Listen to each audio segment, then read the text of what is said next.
ವಿದ್ಯಾರ್ಥಿ ಮಿತ್ರರೇ, ನನ್ನ ಹೆಸರು ಚನ್ನಬಸವಯ್ಯ ಹುರುಳಿಯಾಳ್ಮಠ.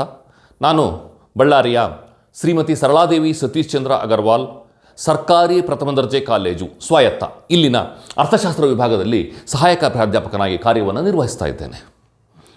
ನಾನು ಇಂದು ನಿಮ್ಮ ಮುಂದೆ ತಂದಿರತಕ್ಕಂತಹ ವಿಷಯ ಪರಿಪೂರ್ಣ ಪೈಪೋಟಿಯ ಮಾರುಕಟ್ಟೆಯಲ್ಲಿ ಬೆಲೆಯ ನಿರ್ಧಾರ. ಹಿಂದಿನ ವಿಡಿಯೋದಲ್ಲಿ ನಾನು ಪರಿಪೂರ್ಣ ಪೈಪೋಟಿಯ ಮಾರುಕಟ್ಟೆಯ ಲಕ್ಷಣಗಳನ್ನು ವಿವರಿಸಿದ್ದೆ. ಇಂದು ಅದರ ಮುಂದಿನ ಭಾಗವಾಗಿ ನಾನು ಬೆಲೆ ನಿರ್ಧಾರವನ್ನು ತಂದಿದ್ದೇನೆ. ಇನ್ನು ಮುಂದಿನ ವಿಡಿಯೋದಲ್ಲಿ ಮತ್ತೊಂದು ವಿಡಿಯೋವನ್ನು ಮಾಡ್ತೇನೆ. ಆ ವಿಡಿಯೋದಲ್ಲಿ ಪರಿಪೂರ್ಣ ಪೈಪೋಟಿಯ ಮಾರುಕಟ್ಟೆಯಲ್ಲಿ ಉದ್ಯಮ ಮತ್ತು ಕೈಗಾರಿಕೆಯ ಸಮತೋಲನ ಬಗ್ಗೆ ನಾನು ಹೇಳ್ತೇನೆ. In the next video I am going to explain the equilibrium of the firm and industry under perfect competition. ಮುಂದಿನ ವಿಡಿಯೋದಲ್ಲಿ ನಾನು ಇವುಗಳನ್ನು ಎಕ್ಸ್ಪ್ಲೈನ್ ಮಾಡ್ತೇನೆ. ಈ ವಿಡಿಯೋದಲ್ಲಿ ನಾನು ನನ್ನ ವ್ಯಾಪ್ತಿಯನ್ನು ಬೆಲೆ ನಿರ್ಧಾರಕ್ಕೆ ನಾನು ಸೀಮಿತಗೊಳಿಸ್ತೇನೆ. ಪರಿಪೂರ್ಣ ಪೈಪೋಟಿಯ ಮಾರುಕಟ್ಟೆಯಲ್ಲಿ ಬೆಲೆ ನಿರ್ಧಾರಕ್ಕೆ ನಾನು ಸೀಮಿತಗೊಳಿಸ್ಕೊಳ್ತೇನೆ. ಈ ಪರಿಪೂರ್ಣ ಪೈಪೋಟಿ ಮಾರುಕಟ್ಟೆಯಲ್ಲಿ ಬೆಲೆ ನಿರ್ಧಾರ ಅಂತಕ್ಕಂತಹ ವಿಷಯವು ಪ್ರಥಮ BA ತರಗತಿಗಳಿಗೆ ಬರ್ತದೆ, ಪ್ರಥಮ BCom ತರಗತಿಗಳಿಗೆ ಬರ್ತದೆ, BBM ತರಗತಿಗಳಿಗೆ ನಿರ್ವಹಣಾ ಅರ್ಥಶಾಸ್ತ್ರದಲ್ಲಿ ಬರ್ತದೆ ಮತ್ತು ದ್ವಿತೀಯ PUC ತರಗತಿಗಳಿಗೆ ಬರ್ತದೆ, ಸೂಕ್ಷ್ಮ ಅರ್ಥಶಾಸ್ತ್ರದಲ್ಲಿ ಬರ್ತದೆ. ಹಾಗಾಗಿ ಈ ವಿಡಿಯೋವನ್ನು ನೀವು ಸಾಧ್ಯವಾದಷ್ಟು ಎಲ್ರಿಗೂ ತಲುಪಿಸುವಂತೆ ಶೇರ್ ಮಾಡಿ ಮತ್ತು ನಾನು ವಿಡಿಯೋ ಮಾಡಿದಾಗ ನಿಮಗೆ ನೋಟಿಫಿಕೇಷನ್ಸ್ ಬರ್ತವೆ. ಆದ್ದರಿಂದ ನೀವು ನನ್ನ ಚಾನಲ್ಗೆ ಸಬ್ಸ್ಕ್ರೈಬ್ ಮಾಡ್ಕೊಳ್ಳಿ. ಆಗ ನಿಮಗೆ ನಾನು ಮಾಡಿರ್ತಕ್ಕಂಥ ಹೊಸ ಎಲ್ಲ ವಿಡಿಯೋಗಳು ನಿಮಗೆ ಬಂದು ತಲುಪ್ತವೆ. ಈಗ ನಾನು ವಿಷಯಕ್ಕೆ ಬರ್ತೇನೆ. ಮಾರುಕಟ್ಟೆಯಲ್ಲಿ ಚೌಕಾಶಿ ಮಾಡ್ತಕ್ಕಂತಹ ಎರಡು ಶಕ್ತಿಗಳನ್ನು ನಾವು ಕಾಣ್ತೇವೆ. ಒಂದು ಕೊಳ್ಳುವವರು ಮತ್ತು ಮಾರುವವರು. ಇಬ್ಬರು ಚೌಕಾಶಿಯನ್ನು ಮಾಡ್ತಾರೆ. ಕೊಳ್ಳುವವರು ಕಡಿಮೆ ಬೆಲೆಯಲ್ಲಿ ಕೊಳ್ಳಲಿಕ್ಕೆ ಪ್ರಯತ್ನವನ್ನು ಪಡ್ತಾರೆ, ಮಾರುವವರು ಹೆಚ್ಚಿನ ಬೆಲೆಯಲ್ಲಿ ಮಾರಲಿಕ್ಕೆ ಪ್ರಯತ್ನವನ್ನು ಪಡ್ತಾರೆ. ಹಾಗಾಗಿ ಇಬ್ಬರೂ ಕೂಡ ಚೌಕಾಶಿಯನ್ನು ಮಾಡ್ತಾ ಇರ್ತಾರೆ. ಆ ಇಬ್ಬರೂ ಒಪ್ಪಿಕೊಳ್ಳುವ ಬೆಲೆಯಲ್ಲಿ ಸರಕು ಮಾರಾಟ ಆಗ್ತದೆ. ಇಬ್ಬರೂ ಒಪ್ಪಿಕೊಳ್ತಕ್ಕಂತಹ ಬೆಲೆಯಲ್ಲಿ ಸರಕು ಮಾರಾಟ ಆಗ್ತದೆ. ಅಂದರೆ ಕೊಳ್ಳುವವರು ಮತ್ತು ಮಾರುವವರು ಅಂದ ತಕ್ಷಣ ಎರಡು ಅಂಶಗಳು ಬರ್ತವೆ, ಬೇಡಿಕೆ ಮತ್ತು ಪೂರೈಕೆ. ಕೊಳ್ಳುವವನು ಬೇಡಿಕೆಯನ್ನು ಸೃಷ್ಟಿಸ್ತಾನೆ ಮತ್ತು ಮಾರುವವನು ಪೂರೈಕೆಯನ್ನು ಸೃಷ್ಟಿಸ್ತಾನೆ. ಅಂದರೆ ಈಗ ಬೇಡಿಕೆ ಮತ್ತು ಪೂರೈಕೆಗಳು ಎರಡು ಅಂಶಗಳು ಬಂದು ಇಲ್ಲಿ ನಮ್ಮ ಗಮನಕ್ಕೆ. ಬೇಡಿಕೆ ಅಂದ ತಕ್ಷಣ ಕೊಳ್ಳುವವರು ಬೇಡಿಕೆಯ ನಿಯಮಕ್ಕೆ ಬದ್ಧರಾಗಿರ್ತಾರೆ. ಕೊಳ್ಳುವವರು ಬೇಡಿಕೆಯ ನಿಯಮಕ್ಕೆ ಬದ್ಧರಾಗಿರ್ತಾರೆ. ಏನು ಹೇಳ್ತದೆ ಬೇಡಿಕೆಯ ನಿಯಮ? ಇತರೆ ಸ್ಥಿತಿಗತಿಗಳು ಸಮನಾಗಿದ್ದಾಗ ಬೆಲೆ ಹೆಚ್ಚಾದರೆ ಬೇಡಿಕೆ ಕಡಿಮೆ ಆಗ್ತದೆ ಮತ್ತು ಬೆಲೆ ಕಡಿಮೆ ಆದರೆ ಬೇಡಿಕೆ ಹೆಚ್ಚಾಗ್ತದೆ ಎನ್ನುವ ಅಂಶವನ್ನು ಹೇಳುತ್ತದೆ. ಅಂದರೆ ಬೆಲೆ ಹೆಚ್ಚಾದಾಗ ಬೇಡಿಕೆ ಕಡಿಮೆ ಆಗ್ತದೆ ಮತ್ತು ಬೆಲೆ ಕಡಿಮೆ ಆದಾಗ ಬೇಡಿಕೆ ಹೆಚ್ಚಾಗ್ತದೆ ಎನ್ನುವ ಅಂಶವನ್ನು ಹೇಳ್ತದೆ, ಬೇಡಿಕೆ ನಿಯಮ ಹೇಳ್ತದೆ. ಕೊಳ್ಳುವವರೆಲ್ಲರೂ ಕೂಡ ಬೇಡಿಕೆ ನಿಯಮಕ್ಕೆ ಬದ್ಧರಾಗಿರ್ತಾರೆ. ಅದೇ ಸಮಯದಲ್ಲಿ ಅಟ್ ದ ಸೇಮ್ ಟೈಮ್ ಪೂರೈಸುವವರು ಪೂರೈಕೆಯ ನಿಯಮಕ್ಕೆ ಬದ್ಧರಾಗಿರ್ತಾರೆ. ಪೂರೈಕೆಯ ನಿಯಮಕ್ಕೆ ಬದ್ಧರಾಗಿರ್ತಾರೆ. ಪೂರೈಕೆ ನಿಯಮ ಏನು ಹೇಳ್ತದೆ? ಪೂರೈಕೆ ನಿಯಮ ಏನಪ್ಪ ಹೇಳ್ತದೆ ಅಂತಂದರೆ, ಇತರೆ ಸ್ಥಿತಿಗತಿಗಳು ಸಮನಾಗಿದ್ದಾಗ ಬೆಲೆ ಹೆಚ್ಚಾದರೆ ಪೂರೈಕೆ ಹೆಚ್ಚಾಗ್ತದೆ, ಬೆಲೆ ಕಡಿಮೆ ಆದರೆ ಪೂರೈಕೆ ಕಡಿಮೆ ಆಗ್ತದೆ ಎನ್ನುವ ಅಂಶವನ್ನು ಪೂರೈಕೆಯ ನಿಯಮ ಹೇಳ್ತದೆ. ಅಂದರೆ ಇಲ್ಲಿ ಎರಡು ಶಕ್ತಿಗಳನ್ನು ಗಮನಿಸ್ತೇವೆ, ಕೊಳ್ಳುವ ಶಕ್ತಿ ಮತ್ತು ಮಾರುವ ಶಕ್ತಿ. ಈ ಎರಡೂ ಶಕ್ತಿಗಳು ಪರಸ್ಪರ ವಿರುದ್ಧ ದಿಕ್ಕಿನಲ್ಲಿ ಚಲಿಸ್ತವೆ. ಎರಡೂ ಶಕ್ತಿಗಳು ಪರಸ್ಪರ ವಿರುದ್ಧ ದಿಕ್ಕಿನಲ್ಲಿ ಚಲಿಸ್ತವೆ. ಹಾಗಾಗಿ ಆ ಎರಡೂ ಶಕ್ತಿಗಳು ಎಲ್ಲಿ ಪರಸ್ಪರ ವಿರುದ್ಧವಾದ ಶಕ್ತಿಗಳು, ಕೌಂಟ್ರಾಕ್ಟಿಂಗ್ ಫೋರ್ಸಸ್ ಅಂತ ಕರಿತೇವೆ, ಪ್ರತಿರೋಧಕ ಶಕ್ತಿಗಳು ಅಂತ ಕರಿತೇವೆ. ಎರಡನ್ನು ನಾವು ಕೌಂಟ್ರಾಕ್ಟಿಂಗ್ ಫೋರ್ಸಸ್ ಅಂತ ಕರಿತೇವೆ. Demand and supply are the contracting forces. ಅವೆರಡು ಎಲ್ಲಿ ಸೇರ್ತವೆಯೋ ಅಲ್ಲಿ ನಮಗೆ ಬೆಲೆ ನಿರ್ಧಾರ ಆಗ್ತದೆ. ಆ ಬೆಲೆಯನ್ನು ನಾವು ಸಮತೋಲನ ಬೆಲೆ ಅಂತ ಕರಿತೇವೆ. We call it as equilibrium price. ನಿಮಗೆ ಎಲ್ಲಿ ಬೇಡಿಕೆ ಮತ್ತು ಪೂರೈಕೆಗಳು ಸಮನಾಗ್ತವೆಯೋ ಆ ಬಿಂದುವನ್ನು ನಾವು ಸಮತೋಲನ ಬೆಲೆ ಅಂತ ಕರಿತೇವೆ. ಸಮತೋಲನ ಬೆಲೆಯಲ್ಲಿ ಮಾರಾಟವಾಗುವ ಬೇಡಿಕೆ ಮತ್ತು ಪೂರೈಕೆಗಳ ಪ್ರಮಾಣವನ್ನು ಸಮತೋಲನ ಪ್ರಮಾಣ ಅಂತ ಕರಿತೇವೆ. Equilibrium quantity, we called it as equilibrium quantity. ಸಮತೋಲನ ಪ್ರಮಾಣ ಅಂತಂದು ನಾವು ಕರಿತೇವೆ. ಅಂದರೆ ಸಮತೋಲನ ಬೇಡಿಕೆ ಮತ್ತು ಸಮತೋಲನ ಪೂರೈಕೆ ಎರಡೂ ಇರ್ತದೆ. ಸಮತೋಲನ ಪ್ರಮಾಣದಲ್ಲಿ ಎರಡೂ ಇರ್ತದೆ. ಸಮತೋಲನ ಬೆಲೆ ಮತ್ತು ಸಮತೋಲನ ಪ್ರಮಾಣ. ಬೆಲೆಯಲ್ಲಿ ಬದಲಾವಣೆಗಳಾದಾಗ ಸಮತೋಲನ ಪ್ರಮಾಣದಲ್ಲಿಯೂ ಕೂಡ ಬದಲಾವಣೆಗಳು ಸಂಭವಿಸ್ತಾ ಇರ್ತವೆ. ಬೆಲೆಗಳಲ್ಲಿ ಬದಲಾವಣೆ ಆದಾಗ ಸಮತೋಲನದಲ್ಲಿಯೂ ಕೂಡ ಬದಲಾವಣೆಗಳು ಸಂಭವಿಸ್ತವೆ. ಆದರೆ ಆ ಬದಲಾವಣೆಗಳು ತಾತ್ಕಾಲಿಕವಾಗಿರ್ತವೆ.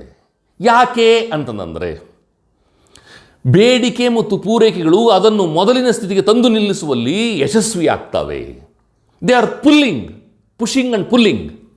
ನಿಮಗೆ ಎಳೆಯುವಿಕೆ ಮತ್ತು ತಳ್ಳುವಿಕೆಯನ್ನು ಮಾಡ್ತಾ ಇರ್ತವೆ ಎರಡೂ ಶಕ್ತಿಗಳು. ಹಾಗಾಗಿ ನಿಮಗೆ ಬೆಲೆ ಮೊದಲಿನ ಸಮತೋಲನ ಸ್ಥಿತಿಗೆ ಬಂದು ನಿಲ್ತದೆ, ಯಾವಾಗಲೂ ಅಲ್ಲಿಯೇ ನಿಲ್ತದೆ. ಸ್ವಲ್ಪ ವೇರಿಯೇಷನ್ ಆದರೂ ಕೂಡ, ಹೆಚ್ಚು ಕಡಿಮೆ ಆದರೂ ಕೂಡ, ಬೆಲೆಯಲ್ಲಿ ಏರಿಳಿತಗಳಾದರೂ ಕೂಡ, ಉತ್ಪಾದನೆಯಲ್ಲಿ ಏರಿಳಿತಗಳಾದರೂ ಕೂಡ, ಅದು ಮತ್ತೆ ಪೂರೈಕೆಯಲ್ಲಿ ಏರಿಳಿತಗಳಾದರೂ ಕೂಡ ಅದು ಮತ್ತೆ ಸಮತೋಲನ ಬೆಲೆಗೆ ಬಂದು ನಿಂತ್ಕೊಳ್ತದೆ, ಸಮತೋಲನ ಬಿಂದುವಿಗೆ ಬಂದು ನಿಂತ್ಕೊಳ್ತದೆ. ಇದನ್ನು ನಾನು ಒಂದು ಕಲ್ಪಿತ ಉದಾಹರಣೆಯ ಮೂಲಕ, ಕಲ್ಪಿತ ಪಟ್ಟಿಯ ಮೂಲಕ ನಿಮಗೆ ವಿವರಣೆಯನ್ನು ನೀಡ್ತೇನೆ. Hypothetical schedule, I am going to take hypothetical schedule. ನಾನು ಅದಕ್ಕೆ ಕಿತ್ತಳೆ ಹಣ್ಣುಗಳನ್ನು ತೆಗೆದುಕೊಳ್ತೇನೆ.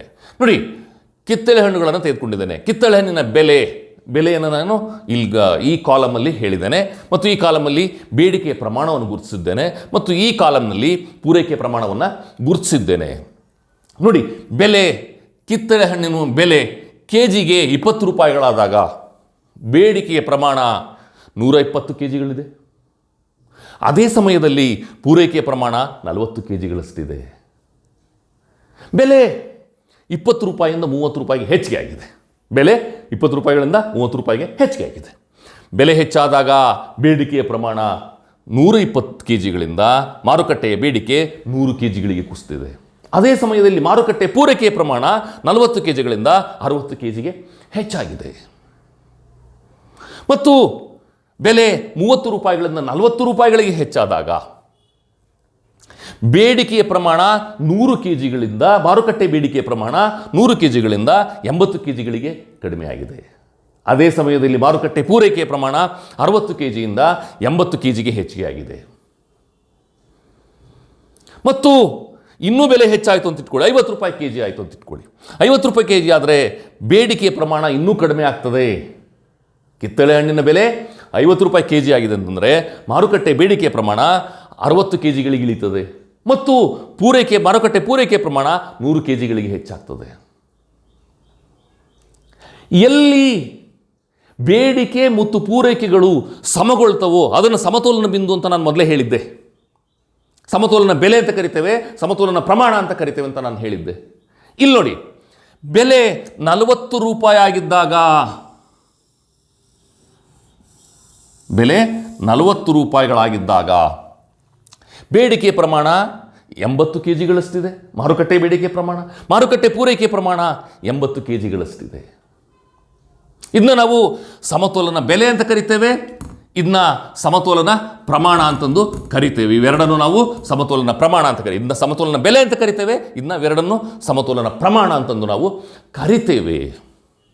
ಅಕಸ್ಮಾತ್ ಇದರಲ್ಲಿ ಏನೇ ಬದಲಾವಣೆಗಳಾದರೂ ಕೂಡ ನಿಮಗೆ ಮತ್ತೆ ಅದನ್ನು ಸಮಸ್ಥಿತಿಗೆ ತಂದು ನಿಲ್ಲಿಸುವಲ್ಲಿ ಬೇಡಿಕೆ ಮತ್ತು ಪೂರೈಕೆಗಳು ಸಹಾಯವನ್ನು ಮಾಡ್ತವೆ ಮಾರುಕಟ್ಟೆಗೆ.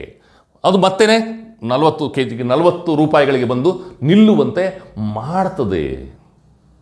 ಈಗ ನಾನು ಏನಿಲ್ಲಿ ಹೇಳಿದ್ನೋ ಇದನ್ನ ನಾನು ರೇಖಾಚಿತ್ರದ ರೂಪದಲ್ಲೂ ಕೂಡ ನಾನು ನಿಮಗೆ ವಿವರಣೆ ಮಾಡ್ತೇನೆ.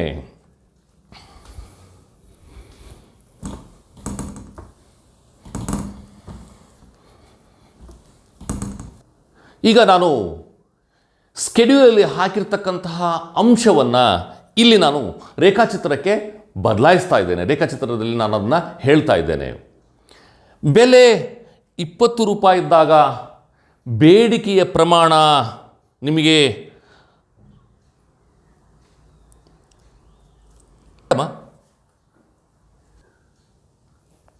ಈಗ ನಾನು ಸ್ಕೆಡ್ಯೂಲಲ್ಲಿ ಹೇಳಿರ್ತಕ್ಕಂತಹ ಅಂಶಗಳನ್ನು, ಕಲ್ಪಿತ ಪಟ್ಟಿಯಲ್ಲಿನ ಅಂಶಗಳನ್ನು ರೇಖಾಚಿತ್ರದಲ್ಲಿ ವಿವರಿಸ್ತಾ ಇದ್ದೇನೆ. ರೇಖಾಚಿತ್ರದಲ್ಲಿ OX ಅಕ್ಷದಲ್ಲಿ ನಾನೇನು ತೆಗೆದುಕೊಂಡಿದ್ದೇನೆ, ಕಿತ್ತಳೆ ಹಣ್ಣಿನ ಬೇಡಿಕೆ ಮತ್ತು ಪೂರೈಕೆಯ ಪ್ರಮಾಣವನ್ನು ಗುರುತಿಸ್ಕೊಂಡಿದ್ದೇನೆ. 40 ಕೆಜಿಗಳು, 60 ಕೆಜಿಗಳು, ಆಮೇಲೆ 80 ಕೆಜಿಗಳು, 100 ಕೆಜಿಗಳು, 120 ಕೆಜಿಗಳು, 140 ಮಾರುಕಟ್ಟೆಯ ಬೇಡಿಕೆಯ ಪ್ರಮಾಣವನ್ನು ಗುರುತಿಸಿದ್ದೇನೆ. ಮಾರುಕಟ್ಟೆ ಬೇಡಿಕೆ ಮತ್ತು ಮಾರುಕಟ್ಟೆಯ ಪೂರೈಕೆ ಪ್ರಮಾಣವನ್ನು ಗುರುತಿಸಿದ್ದೇನೆ. ಮತ್ತು OY ಅಕ್ಷದಲ್ಲಿ ನಿಮಗೆ ಕಿತ್ತಳೆ ಹಣ್ಣಿನ ಬೆಲೆಯನ್ನು ಗುರುತಿಸಿದ್ದೇನೆ. 20 ರೂಪಾಯಿ, 30 ರೂಪಾಯಿ, 40 ರೂಪಾಯಿ, 50 ರೂಪಾಯಿ, 60 ರೂಪಾಯಿ, 70 ರೂಪಾಯಿ. ಈಗ ಬೆಲೆ 20 ರೂಪಾಯಿ ಇದ್ದಾಗ ಬೇಡಿಕೆಯ ಪ್ರಮಾಣ 120 ಕೆ ಜಿಗಳಷ್ಟಿದೆ. 120 ಕೆ ಜಿಗಳಷ್ಟಿದೆ. ಬೆಲೆ 30 ರೂಪಾಯಿ ಆದಾಗ ಬೇಡಿಕೆಯ ಪ್ರಮಾಣ 100 ಕೆ ಜಿಗಳಷ್ಟಾಗಿದೆ. ಈಗ ಬೆಲೆ 40 ರೂಪಾಯಿ ಆದಾಗ ಬೇಡಿಕೆ 80 ಕೆ ಜಿಗಳಷ್ಟಾಗಿದೆ. ಬೆಲೆ 50 ರೂಪಾಯಿ ಆದಾಗ ಬೇಡಿಕೆಯ ಪ್ರಮಾಣ 60 ಕೆ ಜಿಗಳಷ್ಟಾಗಿದೆ. ನಂತರ ಬೆಲೆ 60 ರೂಪಾಯಿ ಆದಾಗ ಬೇಡಿಕೆ ಪ್ರಮಾಣ 40 ಕೆ ಜಿಗಳಷ್ಟಾಗಿದೆ. ನೋಡಿ, ಈಗ ಈ ರೇಖೆಗಳನ್ನು ಸೇರಿಸ್ತೇನೆ ನಾನು.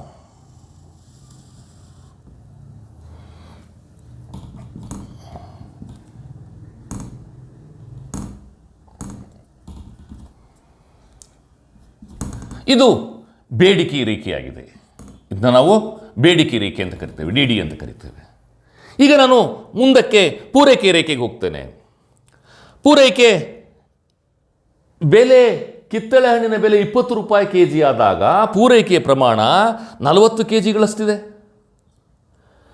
ಮತ್ತು ಬೆಲೆ 30 ರೂಪಾಯಿ ಆದಾಗ ಪೂರೈಕೆಯ ಪ್ರಮಾಣ 60 ಕೆ ಜಿಗಳಷ್ಟಿದೆ.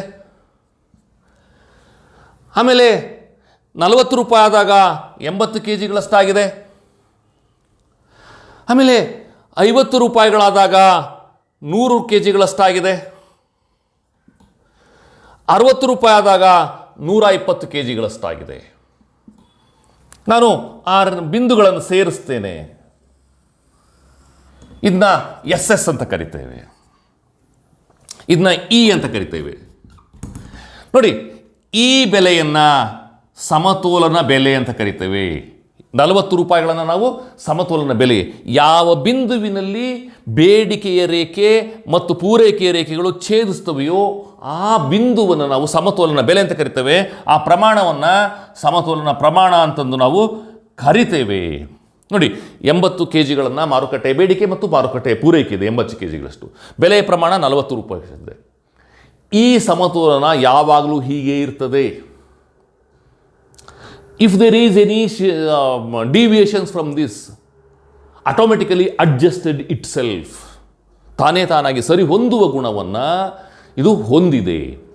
ಈ ಮಾರುಕಟ್ಟೆ ಹೊಂದಿರ್ತಕ್ಕಂಥ ತಾನೇ ಸರಿ ಮಾಡ್ಕೊಳ್ತದೆ. ಹೇಗೆ ನೋಡಿ, ಬೆಲೆ 50 ರೂಪಾಯಿಗೆ ಹೆಚ್ಚಾಯಿತು ಅಂತ ಇಟ್ಕೊಡಿ. ಬೆಲೆ 50 ರೂಪಾಯಿಗೆ ಹೆಚ್ಚಾಯಿತು ಅಂತ ಇಟ್ಕೊಡಿ. ಬೆಲೆ ಹೆಚ್ಚಾದಾಗ ಪೂರೈಕೆ ಪ್ರಮಾಣ ಹೆಚ್ಚಾಗ್ತದೆ. ಪೂರೈಕೆ ಪ್ರಮಾಣ 60 ಕೆ ಜಿಗಳಷ್ಟಾಗ್ತದೆ.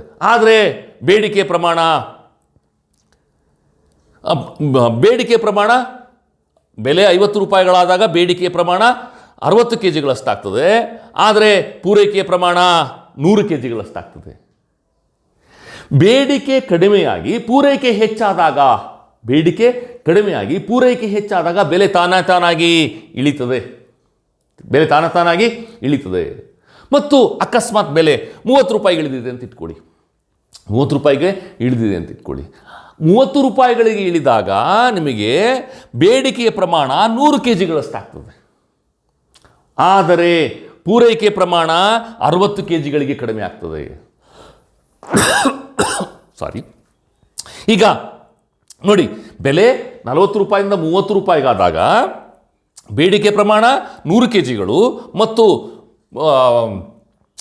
ಪೂರೈಕೆ ಪ್ರಮಾಣ 60 ಕೆ ಜಿಗಳಾಗ್ತದೆ. ಬೇಡಿಕೆ ಹೆಚ್ಚಾಗಿ ಪೂರೈಕೆ ಕಡಿಮೆಯಾದರೆ ಮಾರುಕಟ್ಟೆಯಲ್ಲಿ ಬೆಲೆ ಹೆಚ್ಚಾಗ್ತಾ ಹೋಗ್ತದೆ. ಎಲ್ಲಿಯವರೆಗೆ? ಮತ್ತೆ 40 ರೂಪಾಯಿವರೆಗೆ. ಅಂದರೆ ಅಕಸ್ಮಾತ್ ಏನಾದರೂ ಈ ಬೆಲೆಯಲ್ಲಿ, ಸಮತೋಲನ ಬೆಲೆಯಲ್ಲಿ ವ್ಯತ್ಯಾಸಗಳಾದರೆ ತಾನಾಗಿ ಸರಿ ಹೊಂದುವ ಗುಣವನ್ನು ಮಾರುಕಟ್ಟೆ ಹೊಂದಿದೆ. ಪರಿಪೂರ್ಣ ಮೈಪರಿಯ ಮಾರುಕಟ್ಟೆಯಲ್ಲಿ ತಾನಾಗಿ ಸರಿ ಹೊಂದುತ್ತದೆ. ಇದನ್ನ ನೋಡಿ, ಇದನ್ನ ಗುರುತಿಸ್ಬೋದು ನೀವು.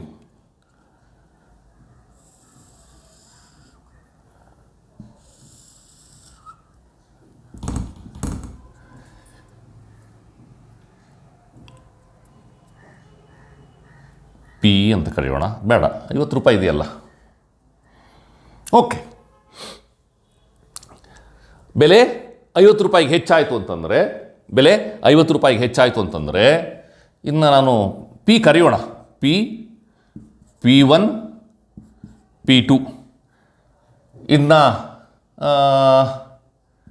ಎ ಬಿ ಸಿ ಡಿ ಅಂತ ಕರಿತೀನಿ. ಇ ಇಲ್ಲಿದೆ ನೋಡಿ. ಬೆಲೆ 50 ರೂಪಾಯಿ ಆದಾಗ ಪೂರೈಕೆಯ ಪ್ರಮಾಣ P1C ಆಗಿದೆ. ಪೂರೈಕೆಯ ಪ್ರಮಾಣ P1C ಆಗಿದೆ. ಬೇಡಿಕೆಯ ಪ್ರಮಾಣ P1A ಆಗಿದೆ. P1C ಹೆಚ್ಚಾಗಿದೆ, P1A ಕಡಿಮೆ ಆಗಿದೆ. ಬೇಡಿಕೆ ಕಡಿಮೆ ಆಗಿದೆ, ಪೂರೈಕೆ ಹೆಚ್ಚಾಗಿದೆ. ಬೇಡಿಕೆ ಕಡಿಮೆಯಾಗಿ ಪೂರೈಕೆ ಹೆಚ್ಚಾದರೆ ನಿಮಗೆ ಬೆಲೆ ಕೆಳಗಿಳಿತದೆ. ಎಲ್ಲಿ ಬಂದು ನಿಲ್ತದೆ? 40ಕ್ಕೆ ಬಂದು ನಿಲ್ತದೆ. ಈಗ ಬೆಲೆ ಕಡಿಮೆ ಆಗಿದೆ, ನಾನು 30 ರೂಪಾಯಿ ಬಿಟ್ಟಿದೆ, 40 ರೂಪಾಯಿ ಇದ್ದದ್ದು 30 ರೂಪಾಯಿ ಬಿಟ್ಟಿದೆ ಮಾರುಕಟ್ಟೆಯಲ್ಲಿ ಅಂತ ಇಟ್ಕೊಳ್ಳಿ. ಆಗೇನಾಗ್ತದೆ ನೋಡಿ, ಈಗ 40 ರೂಪಾಯಿ ಇದ್ದದ್ದು 30 ರೂಪಾಯಿ ಆದಾಗ ಪೂರೈಕೆಯ ಪ್ರಮಾಣ ಕಡಿಮೆ ಆಗ್ತದೆ, P2D ಆಗ್ತದೆ, P2D ಆಗ್ತದೆ. ಮತ್ತು ಬೇಡಿಕೆಯ ಪ್ರಮಾಣ P2B ಆಗ್ತದೆ, P2B ಆಗ್ತದೆ. ಅಂದರೆ ಪೂರೈಕೆ ಕಡಿಮೆ ಆಗ್ತದೆ, ಬೇಡಿಕೆ ಹೆಚ್ಚಾಗ್ತದೆ. ಬೇಡಿಕೆ ಹೆಚ್ಚಾಗಿ ಪೂರೈಕೆ ಕಡಿಮೆ ಆದರೆ ಬೆಲೆ ಏರುಮುಖವಾಗ್ತದೆ, ಬೆಲೆ ಮೇಲಕ್ಕೆ ಚಲಿಸಲಿಕ್ಕೆ ಪ್ರಾರಂಭ ಮಾಡ್ತದೆ. ಎಲ್ಲಿವರೆಗೆ ಚಲಿಸ್ತದೆ? 40ರವರೆಗೆ ಚಲಿಸ್ತದೆ. ಈ ಪ್ರಕ್ರಿಯೆ ಯಾವಾಗಲೂ ಜಾರಿಯಲ್ಲಿರ್ತದೆ, ಈ ಪ್ರಕ್ರಿಯೆ ಯಾವಾಗಲೂ ಜಾರಿಯಲ್ಲಿರ್ತದೆ. ಈಗ ನಾನು ಇದು ಸ್ಟ್ಯಾಟಿಕ್ ಇಕ್ವಿಲಿಬ್ರಿಯಂ ಅಂತ ಕರಿತೇವೆ. ಸ್ಟ್ಯಾಟಿಕ್ ಇಕ್ವಿಲಿಬ್ರಿಯಂ ಇತರೆ ಅಂಶಗಳನ್ನು ಸ್ಥಿರವಾಗಿದ್ದಾಗ ಈಗಾಗ್ತದೆ. ಮಾರುಕಟ್ಟೆಯಲ್ಲಿ ಎಲ್ಲೂ ಈಗಿರೋದಿಲ್ಲ, ಬದಲಾಗ್ತಲೇ ಇರ್ತವೆ. ಬೇಡಿಕೆಯಲ್ಲಿ ಬದಲಾವಣೆಗಳು ಸಂಭವಿಸ್ತವೆ, ಪೂರೈಕೆಯಲ್ಲಿ ಬದಲಾವಣೆ ಸಂಭವಿಸ್ತವೆ. ಆಗ ಏನು ಪರಿಸ್ಥಿತಿ ಉದ್ಭವಿಸ್ತದೆ ಅಂತಕ್ಕಂಥದ್ದು ನಾನು ನಿಮಗೆ ರೇಖಾಚಿತ್ರದ ಮೂಲಕ ವಿವರಣೆ ಮಾಡ್ತೇನೆ. ನೋಡಿ, OX ಅಕ್ಷದಲ್ಲಿ ನಾನು ಬೇಡಿಕೆ ಮತ್ತು ಪೂರೈಕೆ ಪ್ರಮಾಣವನ್ನು ಗುರುತಿಸಿದ್ದೇನೆ ಮತ್ತು OY ಅಕ್ಷದಲ್ಲಿ ಬೆಲೆಯನ್ನು ಗುರುತಿಸಿದ್ದೇನೆ. ಈಗ ಬೇಡಿಕೆಯಲ್ಲಿ ಬದಲಾವಣೆಗಳು ಸಂಭವಿಸ್ತವೆ ಅಂತ ಇಟ್ಕೊಳ್ಳೋಣ. ಯಾವಾಗ ಸಂಭವಿಸ್ತವೆ? ಅನುಭೋಗಿಯ ಹವ್ಯಾಸ ಮತ್ತು ಅಭಿರುಚಿಗಳಲ್ಲಿ ಬದಲಾವಣೆ ಆದಾಗ. If there is any changes in the taste and habits of the consumer, if there is changes in the income of the consumer, if there is any changes in the population, ಜನಸಂಖ್ಯೆ ಪ್ರಮಾಣದಲ್ಲಿ ಬದಲಾವಣೆಗಳಾದಾಗ. ಒಟ್ಟಿನಲ್ಲಿ ಹೇಳಬೇಕು ಅಂತಂದರೆ ಬೇಡಿಕೆಯನ್ನು ನಿರ್ಧರಿಸುವ ಅಂಶಗಳಲ್ಲಿ ಬದಲಾವಣೆಯಾದಾಗ ನಿಮಗೆ ಬೆಲೆಗಳಲ್ಲಿಯೂ ಕೂಡ ಬದಲಾವಣೆ ಆಗ್ತದೆ. ಈಗ ನೋಡಿ, ಈಗ ಬೇಡಿಕೆ DD ಇದ್ದಾಗ ಬೇಡಿಕೆಯ ರೇಖೆ DD ಆಗಿದೆ ಮತ್ತು ಬೆಲೆಯ ರೇಖೆ SS ಆಗಿದೆ.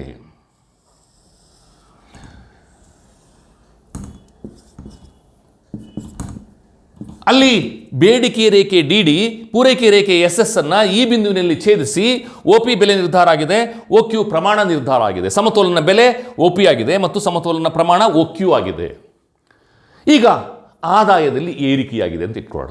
ನಾನು ಯಾವುದಾದ್ರೂ ಒಂದು ವೇರಿಯೇಬಲನ್ನು ತೆಗೆದುಕೊಳ್ತೇನೆ, ಚಲಕವನ್ನು ತೆಗೆದುಕೊಳ್ತೇನೆ, ಆದಾಯವನ್ನು ತೆಗೆದುಕೊಳ್ತೇನೆ. ಆದಾಯ ಹೆಚ್ಚಾಗಿದೆ ಅಂತ ಇಟ್ಕೊಳ್ಳಿ.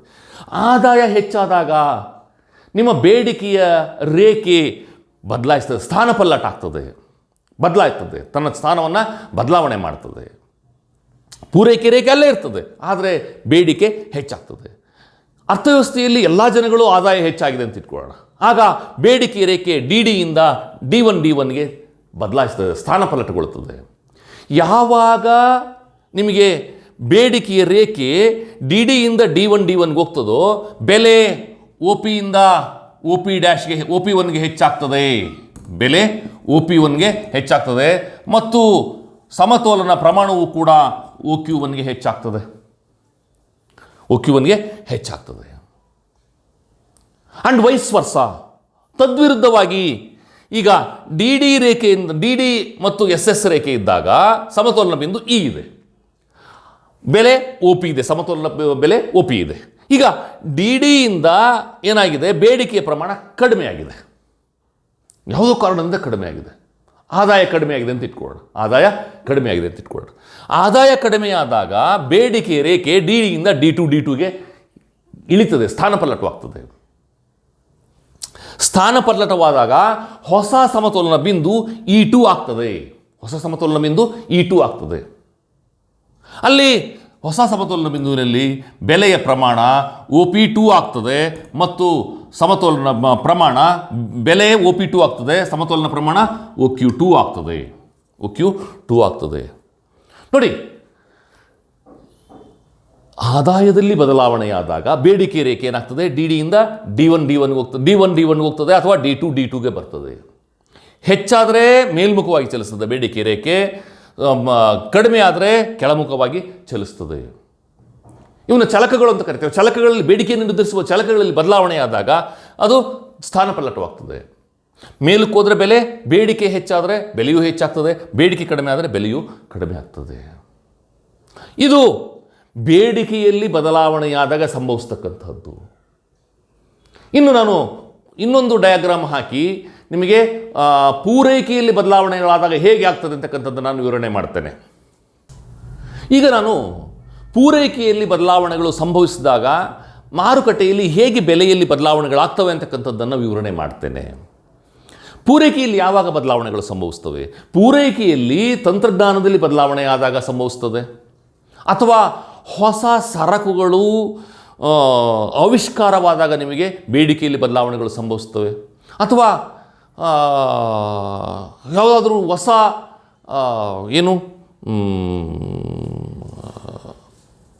ಇನ್ಪುಟ್ಸ್ ಅಂತ ಕರಿತೇವೆ, ಬದಲಿ ಆವಕಗಳು ಅಂತ ಕರಿತೇವೆ. ಸಬ್ಸ್ಟಿಟ್ಯೂಟ್ ಇನ್ಪುಟ್ಸ್ ಸಿಕ್ಕಾಗ ನಮಗೆ ಬದಲಾವಣೆಗಳು ಸಂಭವಿಸ್ತವೆ. ತಂತ್ರಜ್ಞಾನದಲ್ಲಿ ಬದಲಾವಣೆಯಾಗಿದೆ ಅಂತ